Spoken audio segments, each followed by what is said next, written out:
저는 질문인데요. 우리 김재명 선생님과 이한진 교수님께 이제 질문인데, 제가 조금 관심이 있어가지고 조금 글을 읽어보는데 너무 어려워요.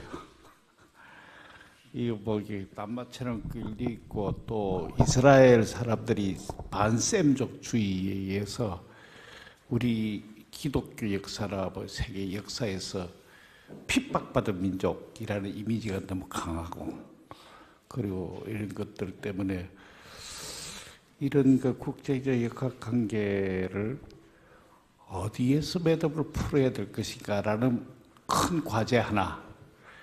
그럼 이제 우리 이한진 교수님께서 구약학자시니까 이게 우리가 성경을 보는 시야가, 이제 저는 그 부분에 대해서 압박받은 합비루들이 연대해서 주변에 쌓여있는 세력들에서 살아남기 위한 유니크한 자기들의 철학을 만드는 거, 그 하나님이고, 하나님이 우리를 도와주신다라는 그런 고백적 신앙으로 볼 때, 어디에서 우리 기독교인들이 좀 이게 이한진 교수님이 말씀하신 그런 신앙을 고백할 수 있도록 매듭을 풀 수 있을 것인가라는 그게 잘 안 보여요. 그러니까 어떤 지게는 이렇게 보이고, 어떤 성경에서 우리가 이야기하는 대로 계속 우리는 이방인 이렇게 이야기하잖아요. 아직까지도 우리 성경에도 이방인이라고 되어 있는 단어도 지금 우리가 못 고치고 있는데, 이런 것들을 어떻게 해결하면 될 거지, 뭐 질문도 아니고 내 의문점들을 이렇게 말씀을 드린 거니까 좀 선생님께서 해답을 좀 주시면 좋겠습니다. 예, 답변이 gon란하실 것 같아요. 좀 생각하시는 동안 또 한두 분 좀 더 질문을 받아서 모아서 하시는 게 좀 좋을 것 같습니다. 시간 관계에서. 혹시 우리 송 목사님, 예.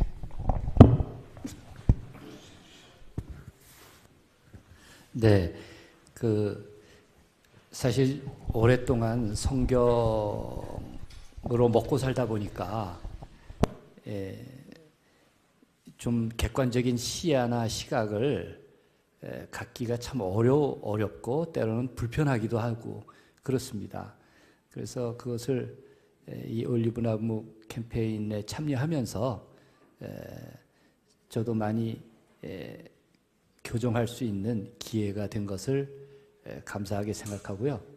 그리고 오늘 김재명 선생님이나 이한진 교수님 말씀을 들으면서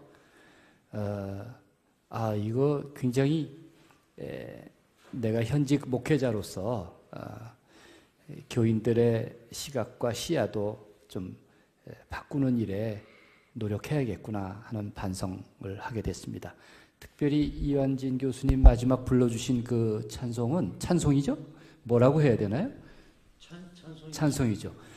당장 우리 교회에 가서 좀 사용해야겠다 그런 생각을 했습니다. 저희가 예배 때마다 절기 때마다 바꿔가면서 세 개의 찬송을 부르거든요. 우리 김영주 목사님 예전에 종교개혁 500주년 때 기념 노래 그 성공회에서 함께 불렀던 거 있죠? 할렐루야. 그것도 늘 부르고 있고, 또 부활절기에는 그리스 정교의 부활송도 부르거든요. 근데 팔레스타인 그리스도인들의 노래를 부르면 정말 감동이 있을 것 같아요. 그래서 제가 녹음도 했습니다. 이제 곡도 채록해서 한번 보급해야겠다. 저작권이 있어서 제가 드리고 싶은 말씀이었습니다. 감사합니다. 네. 예, 감사합니다. 그렇게 돌아가면 우리 김흥수 의원님까지 다 이렇게 한 텀 말씀 듣고 마무리를 하려고 하는데, 말씀 부탁. 마이크 드셨으니까. 예. 없으면 패스해 주시고요. 예. 저도 조금 전에 와서 말씀들을 못 들었는데, 김영주 목사님 말씀하셨듯이 이 팔레스타인 이스라엘 관계 굉장히 어려워요. 저도 글도 쓰고 글도 읽고 하는데, 다른 사람한테 쉽게 설명하기가 쉽지가 않아요. 지금 제가 1945년 이후에 한국교회사가 나왔을 때 그 책을 수십 년 동안 교회에 다닌 분한테 책을 하나 기증을 했는데 그분은 또 뭐 의사고 하여튼 뭐 책도 많이 읽는 사람인데 어려워서 못 읽겠대요. 한국 교회사인데도 더군다나 한국 현대사인데도. 그래서 이게 굉장히 그 이스라엘 관계가 복잡하고 그래서 조금 단순화시켜서 조금 설명하는 그런 노력을 우리가 조금 더 해야 되겠다는 생각이 됩니다. 네, 맞습니다. 예, 감사합니다. 그러면 질문은 아마 우리 김영주 이사장님이 주신 질문인 것 같고 두 분은 이제 소회를 이렇게 좀 바람을 말씀을 좀 주신 것 같습니다. 그래서 아까 질문이 김재명 교수님하고 이완진 교수님한테 던지신 질문이시죠? 그 두 분 좀 말씀 답변? 예, 김재명 교수님부터 먼저. 그러니까 김영주 총무님 훨씬 궁금하신 것이 제가 정확하게 질문을 이해를 못했어요. 예. 예.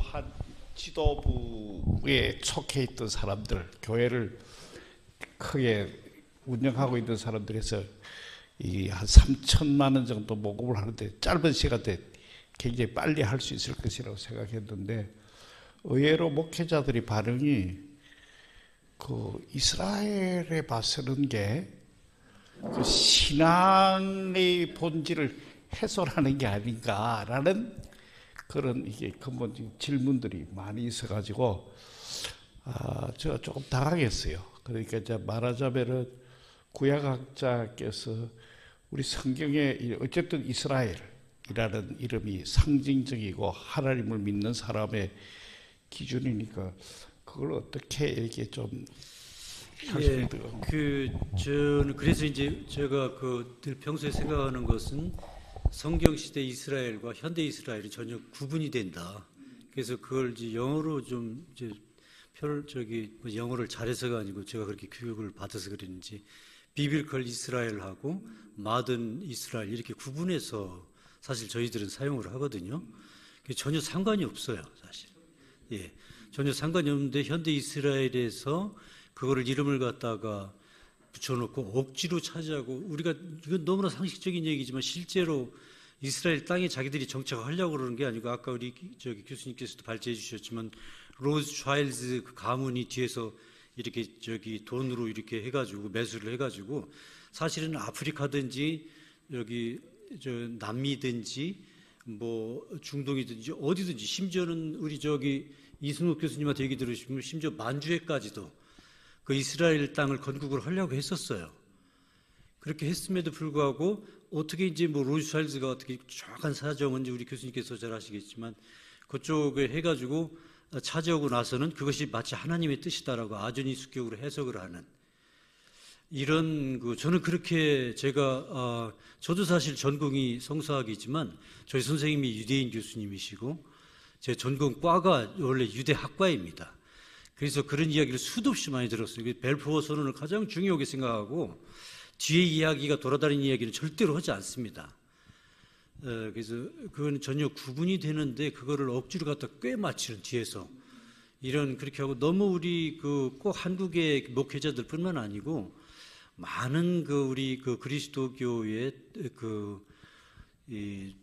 목회자들이 이스라엘에 대해서 환상적인 환상을 품고 그걸 너무 좋아하는 성경이 늘 나오니까 그거를 이렇게 연결시키는 잘못된 그거는 신학교육의 결과다. 아까 제가도 잠깐 얘기도 했지만 아하론이라는 학자가 그렇게 쓰고 그것이 그러니까 당연히 그거는 이스라엘 땅은 그러니까 현대 이스라엘도 그래야 된다라고는 은연중에 유대인들의 현대 강경파들의 그것도 유대인들도 구분을 해야 되겠죠. 강경파들의 프로파간다에 우리가 말려 들어가는 것이 아닌가 저는 그렇게 생각을 합니다.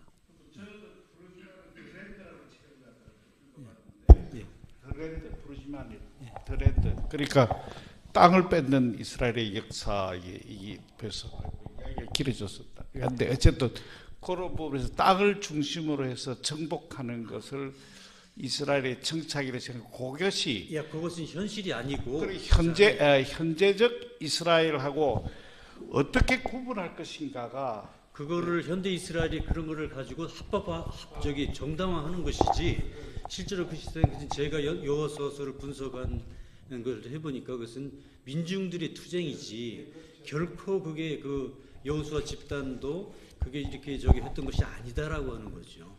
예.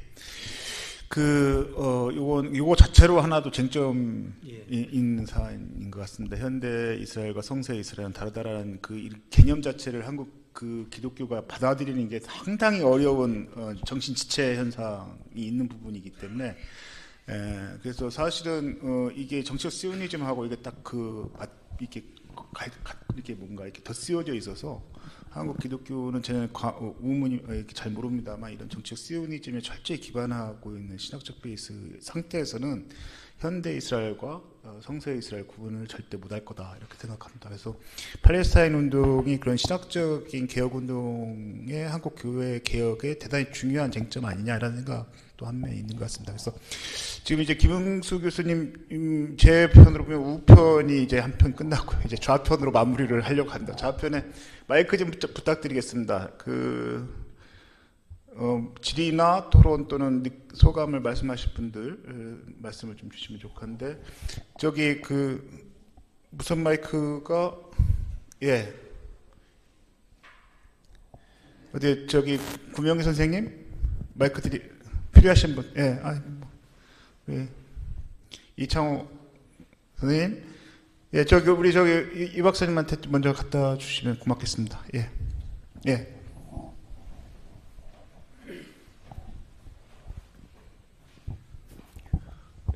뜻깊은 자리에 함께해서 기쁩니다.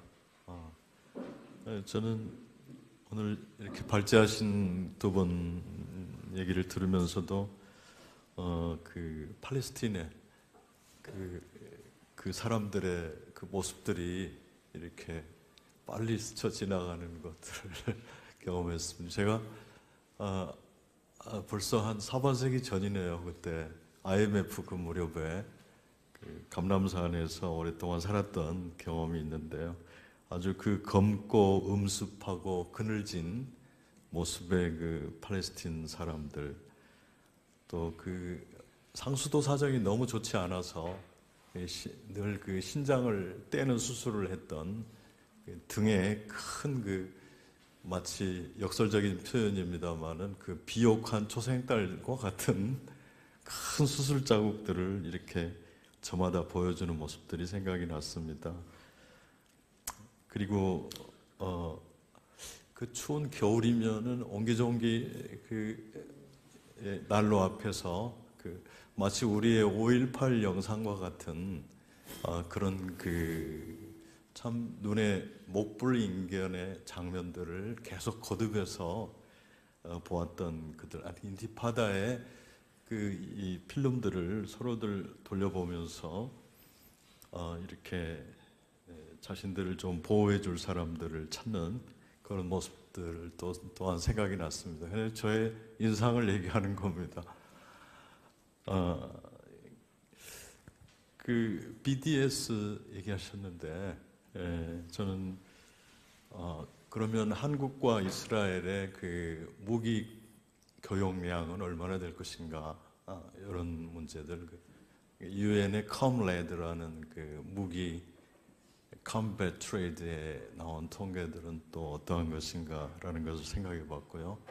엄청난 한국의 그런 그 무기나 무기급의 것들이 건너가고 또 거기에서 첨단의 것들이 건너온 여러 모습들을 보았습니다. 그리고 제가 예루살렘 시청 아래에 있었던 그 핀란드 선교회 거기 자주 출입하고 거기서 이제 일종의 활동도 하고 했었는데 그 사람들은 거기서 이 핀란드 미셔너리들은 벌써 170년 가까이 활동하고 있는 그래서 그 어떤 재원의 소스가 스칸디나비아 유소스텔에서 나온 그 이익금으로 활동하는 가장 주 활동은 어떤 성경 배포 사역을 하지만은 또 거기 리더가 팔레스타인 사람들에게 목공 기술을 가르치는 목공 기술 학교가 있더라고요. 이 얘기를 하는 것은 이렇게 이제 운동을 하는 또 활동을 하는 곳이기 때문에 그런 국제적인 연대들이 그렇게도 또 확장되면 좋지 않을까 하는 생각들을 해보았습니다. 예. 이렇게 좀 정리하고 말씀을 드리려고 하는데요. 발표하신 분들 마무리 인사 겸해서 이렇게 말씀하실 수 있는 기회를 드리고 마무리를 하려고 합니다. 그 전에 오늘 이 자리에 참여하신 분들 중에 간단하게 그냥 그 소개 겸 같이 또 앞으로 계속 만나셔야 되는 분들이라서 지난해 그 팔레스타인의 여성 기자가 이제 그 이스라엘 군인에 의해서 죽음을 당하고 그래서 이제 5.18에서 같이 그분을 이제 기리면서 국내에 초청한 그 동료를 초청해서 한 바가 있는데 그때 같이 이제 활동을 그걸 코디하셨던 그 우리 김상준 PD님 지금 와 계신데요. 그 잠깐 인사 좀 해주시면 감사하겠습니다. 소개 좀 인사. 그 마이크 좀 뒤로 좀 주시겠습니까? 네, 반갑습니다. 네, 김상준 PD입니다. 예전부터 이제 총장님하고는 이제 인연을 맺어왔고요. 작년에는 저희 이제 힌츠페터 국제보도상에서 작년에 5월에 이스라엘 군 총탄에 숨진 알자지라 기자를 대신해서 이제 영상 기자가 공로상을 받으러 왔었습니다. 그때 저희가 총장님도 같이 조직을 해서 참여연대에서 이제 팔레스타인 현실을 알리는 작은 강연회도 있었고요. 그리고 이제 개인적으로는 작년에 DMZ 국제 다큐멘터리 영화제에 이스라엘 감독이 와서 의미 있는 다큐멘터리를 상영했었는데 아까 말씀하신 에리어 6 지역에 관한 다큐멘터리였는데 굉장히 감동적이었습니다. 그리고 이제 오늘 와서 놀란 건 저는 처음에 이 주최하는 단체를 보고 좀 의아했습니다. 남북평화재단이 팔레스타인 문제에 관심을 갖는 게 이해가 좀 안 됐죠. 그런데 이제 의미를 알고 나서는 이게 정말 연대구나 그런 생각을 하게 됐고 좋은 자리를 마련해 주셔서 감사하고 개인적으로는 아직 확정은 안 됐지만 지금 이제 팔레스타인을 다시 한번 들어가서 취재를 해볼 생각인데 오늘 좋은 도움 말씀을 들을 수 있었으면 좋겠습니다. 감사합니다. 예, 감사합니다. 향후에 남북평화재단도 그렇고 저희들도 그렇고 같이 이제 팔레스타인 현지에서 영상 다큐 제작이라든가 이런 것들을 관련해서 같이 기획도 좀 해보면 좋겠다라고 생각되어서 같이 소개 말씀드렸고요. 다른 분들은 제가 그냥 간략간략하게 지금 한국IMC 정연맹 이청옥장님 와주셨고요. 그리고 팔레스타인과 공정무역 운동을 하고 있는 우리 군명기 얼굴 있는 거래 대표님 와 계셨고, 그리고 저희들 올리브트리 캠페인과 관련한 모든 위임물을 볼런티어로 제작해 주시고 있는 우리 따뜻한 평화, 여기도 출판사입니다. 라이벌 신동욱 대표님 와 계시고, 이제 그룹으로 우리 C2CD 우리 친구들 분들 와 계시고, 또 여기 남북평화재단 멤버 두 분 또 와 계신 것 같습니다. 감사합니다. 예, 이제 마무리를 해야 될 시간입니다. 우리 편하게 제가 지명을 하겠습니다. 김재명 교수님, 세라, 한지혜, 만무리, 이한진 교수님 이렇게 아까 좀 말씀을 하셨으니까 한 바퀴 이렇게 돌고 나서 마무리 겸 좀 이렇게 나왔던 이야기들에 대한 의견 말씀을 좀 부탁드립니다. 저는 요즘 프레시안의 인터넷 매체죠. 거기에 제 이름이 김재명입니다만 김재명의 전쟁범죄 이야기라고 하는 연재를 매주 토요일 날 싣고 있어요. 근데 원래 이제 그 시리즈의 의도는 제가 이제 학교도 나오고 이제 강의도 끝나고 하니까 남들처럼 어디 여행이나 다니고 친구들하고 그냥 술 먹고 그런 시간을 보내는 것보다는 마지막에 한 1년 정도 좀 열심히 좀 뭐 일을 좀 하고 그래도 좀 일을 손을 놓는 게 낫지 않겠나 생각으로 제가 그동안 이제 분쟁 지역, 뭐 팔레스타인 중심으로 이라크, 아프간, 뭐 시리아, 뭐 하여튼 그런 그 이른바 분쟁 지역을 취재하고 다니면서 그 결과물을 그 책으로 내긴 했습니다만, 특히 주제를 전쟁 범죄라는 주제로 책을 하나 낼 그 단계로 프레시안에 이제 매번 연재를 좀 한 번에 한 40매 정도, 한 달이면 한 150매니까 1년 되면 한 책 한 권이 되겠다. 뭐 이런 생각으로 글을 쓰고 있는데요.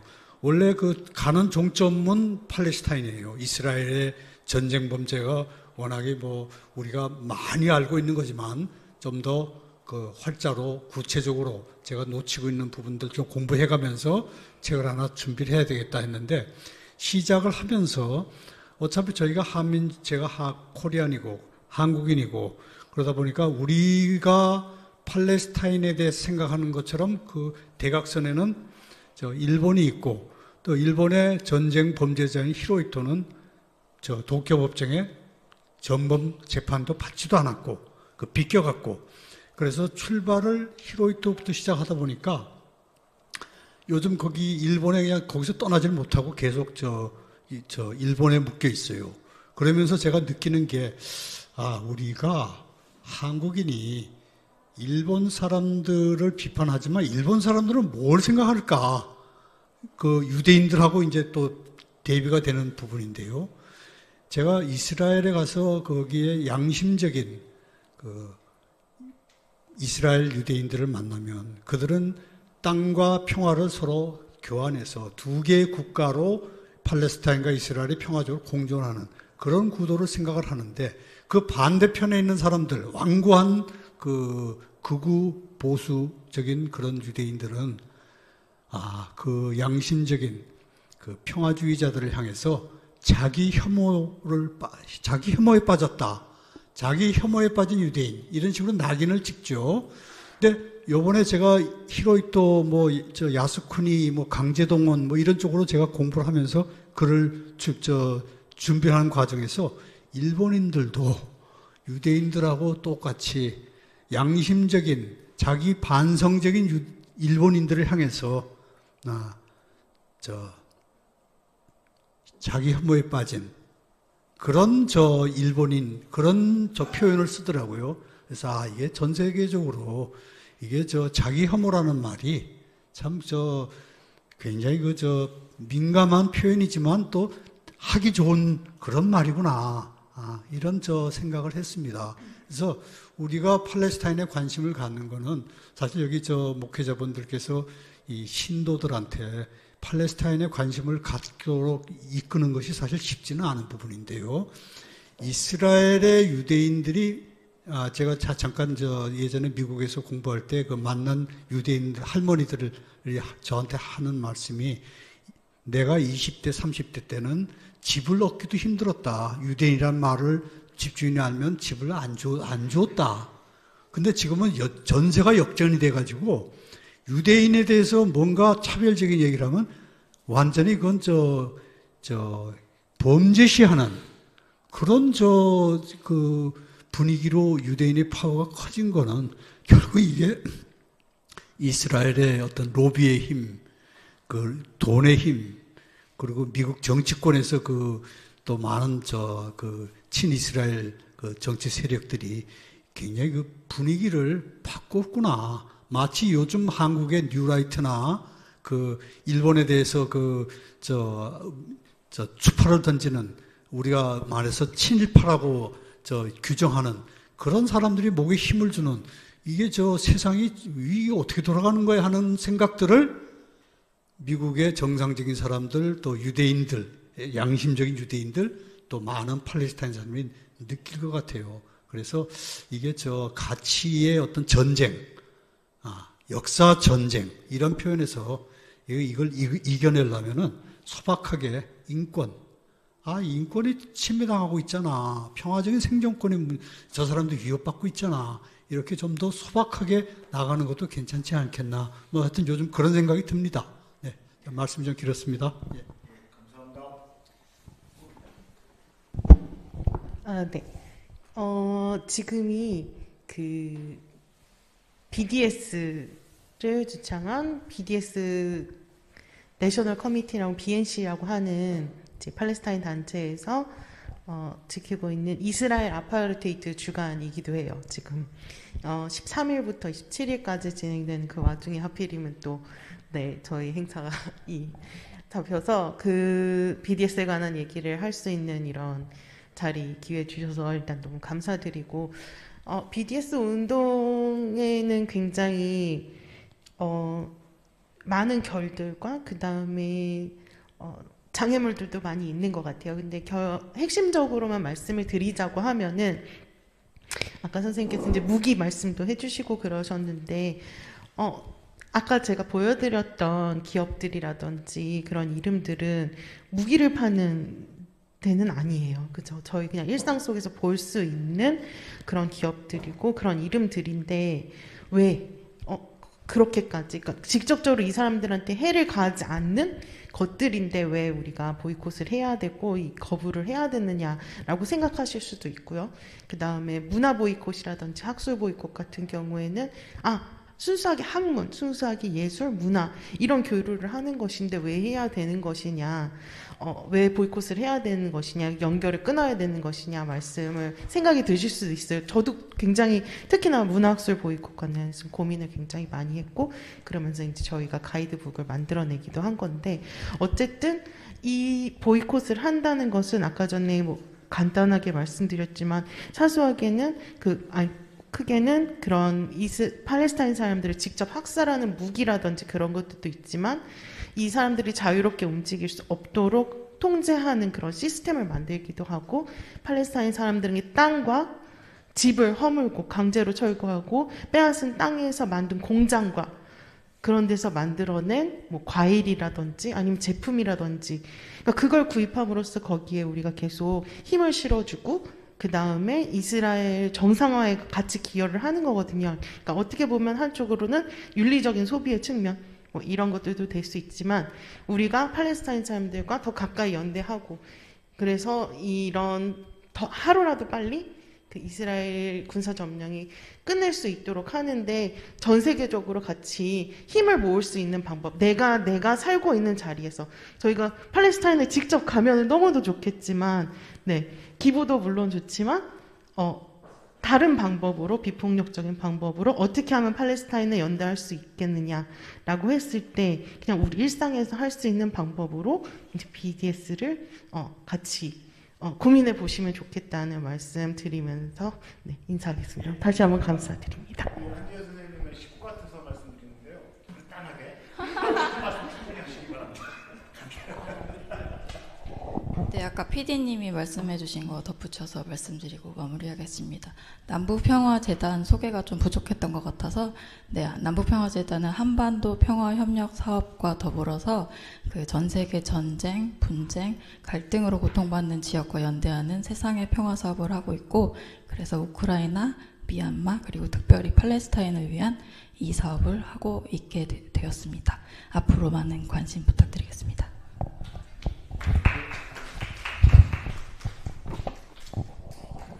진짜 제 가족입니다. 예, 감사합니다. 우리 이완진 교수님 주시고 싶은 말씀이 많으실 텐데 저희가 그렇지만 5시에 쫓겨납니다. 그래서 감사합니다. 나중에 또 이런 자리가 충분히 또 좀 마련을 많이 해주셨으면 좋겠어요. 사실 팔레스타인 관련 이슈를 이렇게 모임을 통해서 만든다는 게 사실 쉽지가 않습니다. 이렇게 뭐 관심 있는 분들이 또 이렇게 모여서 또 이렇게 이야기하기도 쉽지 않고. 그런데 이제 남북평화재단에서 캠페인을 하면서 보다 많은 분들과 이렇게 한 명 한 명이라도 만나서 이렇게 대화하고 그 생각들을 나누고 그 깊이를 좀 더 굳건히 평화의 뿌리를 내리기 위해서 세미나를 이렇게 준비하실 수 있는 거는 남북평화재단이 나섰기 때문에 가능한 거 아닌가 이런 생각이 들고, 적은 인원이라도 이렇게 신행을 이렇게 좀 모여서 큰 강줄기가 되듯이, 앞으로 평화재단에서 김영주 총무님 인원이 너무 적게 싹 혼내지 마시고, 우리 한지혜 국장님께서 꾸준히 이렇게 원래 세미나를 해서 사람이 풍성하게 또 모일 수 있도록 그 결과까지 갈 수 있도록 이렇게 좀 지원을 많이 해주시면 격려도 많이 해주시고 하시면 좋지 않을까 생각해 봅니다.